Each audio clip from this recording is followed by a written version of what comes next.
Pues bien, hoy vamos a seguir desenterrando a los gigantes de la historia y sus guerras de mensajes. Hoy nos metemos con uno que no necesita mucha presentación. Es un personaje que redefinió la política en América Latina y cuyo fantasma sigue rondando el continente. Estamos hablando de Hugo Chávez Frías. Hugo Chávez, un tipo amado hasta la idolatría por millones, odiado con la misma intensidad por otros tantos, el líder de la revolución bolivariana, el hombre que prometió redimir a los pobres de Venezuela y enfrentarse al imperio yanqui. Pero también, para sus críticos, el arquitecto de una catástrofe económica y social sin precedentes. Como siempre en esta serie, no estamos aquí para decir si fue un héroe o un villano, eso te lo dejo a ti. Lo que sí vamos a hacer, y esto es lo que me fascina y al mismo tiempo me aterra de Chávez, es analizar su brutalmente efectiva maquinaria de mensajes. ¿Qué les dijo a los venezolanos para que le creyeran ciegamente? Para que lo siguieran, incluso cuando la realidad empezaba a contradecir sus promesas. ¿De qué se trataba ese discurso eterno? Esa verborrea incansable que llenaba horas y horas de televisión. Vamos a intentar entender cómo un mensaje cargado de emoción, historia y resentimiento puede construir un mensaje y puede construir un poder casi absoluto, y con ese mismo mensaje puede terminar devorando a un país que pretendía salvar. Así que, para meternos en este torbellino verbal de Hugo Chávez, vamos a empezar a desmenuzarlo. Para entender el porqué el fenómeno de Chávez, hay que entender la Venezuela de antes de Chávez. No era un paraíso, era un país intensamente rico en petróleo, pero al mismo tiempo, esa riqueza en petróleo parece que fue también su maldición. También hay que entender que estaba profundamente desigual y corrupto. Durante décadas, dos partidos tradicionales, el AD y COPEI, se repartieron el poder en un sistema conocido como el Pacto de Punto Fijo. Esto parecía estable, pero solamente estaba estable bajo la superficie, porque la frustración hervía por todos lados. La riqueza petrolera se quedaba solamente en muy poquitas manos de los de arriba. Esto mientras millones vivían en los cerros de Caracas, en ranchitos de lámina, sintiéndose invisibles, olvidados, traicionados. Y eso era el punto perfecto para recibir el mensaje correcto.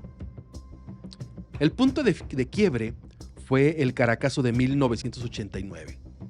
Un estallido social brutal contra las medidas económicas neoliberales del presidente Carlos Andrés Pérez. Cientos o quizás miles murieron por la represión. Esa herida, la verdad es que nunca se cerró.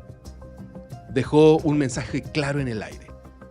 El sistema tradicional estaba roto y no le importaba a la gente. Era, como ya habíamos dicho, el terreno perfecto.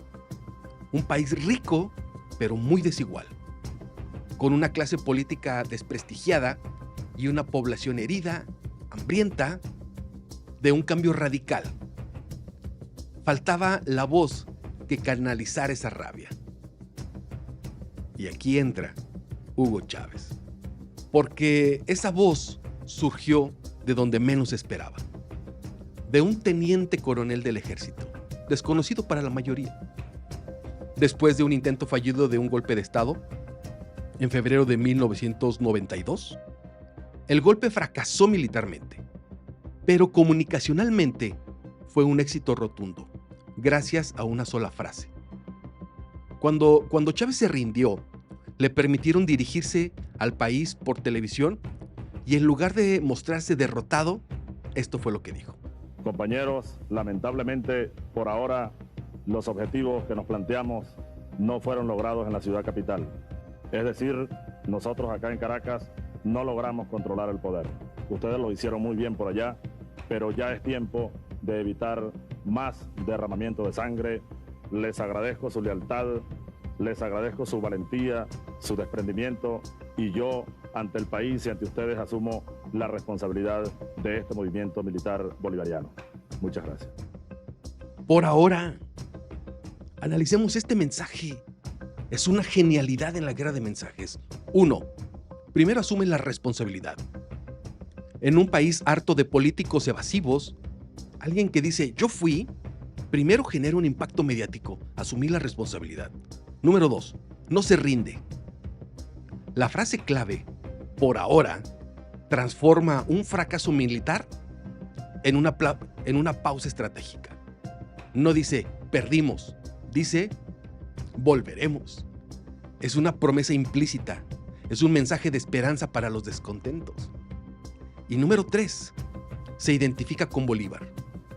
Esto, al llamar a su movimiento bolivariano, se conecta con el mito fundacional de Venezuela, con el libertador.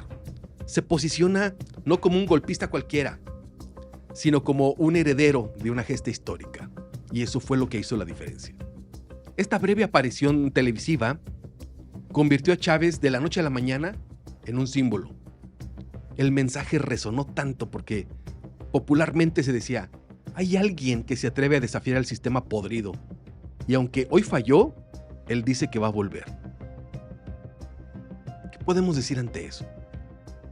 Porque tiempo después volvió. Cuando salió de la cárcel, Chávez gana las elecciones de 1998 y comenzó a desplegar su discurso eterno. Una narrativa constante que repetía incansablemente durante 14 años en el poder. ¿De qué se trataba? Pues era una mezcla potente y emocional que tenía varios ingredientes. 1. Nosotros contra ellos. Era una polarización total. El eje central del mensaje chavista era la división. Nosotros, el pueblo humilde, los olvidados, los patriotas, los herederos de Bolívar. Y ellos. La oligarquía escuálida, palabra que él popularizó. Los pitiyanquis, los traidores, los medios de comunicación golpistas y, por supuesto, el gran enemigo externo, el imperio yanqui. Esta polarización constante mantenía a su base movilizada y justificaba cualquier acción contra los enemigos de la patria. Chávez no ofrecía un simple cambio de gobierno. Chávez ofrecía una refundación del país. La revolución bolivariana, el socialismo del siglo XXI, prometía usar la riqueza petrolera que él mismo nacionalizó y controló como quiso. ¿Esto para qué lo usó? Pues para saldar la deuda social con los pobres. Creó las misiones, que eran programas masivos de salud, educación, alimentación. Estos programas no solo eran políticas sociales, eran la materialización de su mensaje. Cada médico cubano, cada mercal, eran como mercaditos subsidiados, era una prueba tangible para millones que, por fin, alguien se acordaba de ellos. A esto súmale su estilo de comunicación, porque era único. Él tenía su programa Aló Presidente, un programa dominical de radio y televisión que duraba horas. A veces podía durar 6, 7 horas. Y no era un informe de gobierno. Era un show completo, porque cantaba, contaba chistes, regañaba a los ministros en vivo, daba órdenes, contaba anécdotas. Era Chávez en estado puro, sin filtros, hablándole directamente a la gente con su pueblo. Él creó una conexión emocional, casi mística, con millones de venezolanos. Él no era un político más. Él era el pueblo, él era la revolución. Su mensaje era: confíen en mí, yo soy su voz. Chávez era un maestro en usar la historia, o su versión de ella, porque constantemente invocaba a Simón Bolívar, a Zamora, a los héroes de la independencia. Se presentaba como la culminación de 200 años de lucha contra la opresión.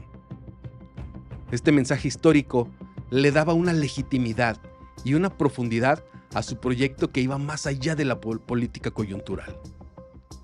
Esto hacía sentir a sus seguidores parte de esa gesta, parte de ese grupo, y por eso lo aplaudían, porque ellos sentían que él los defendía.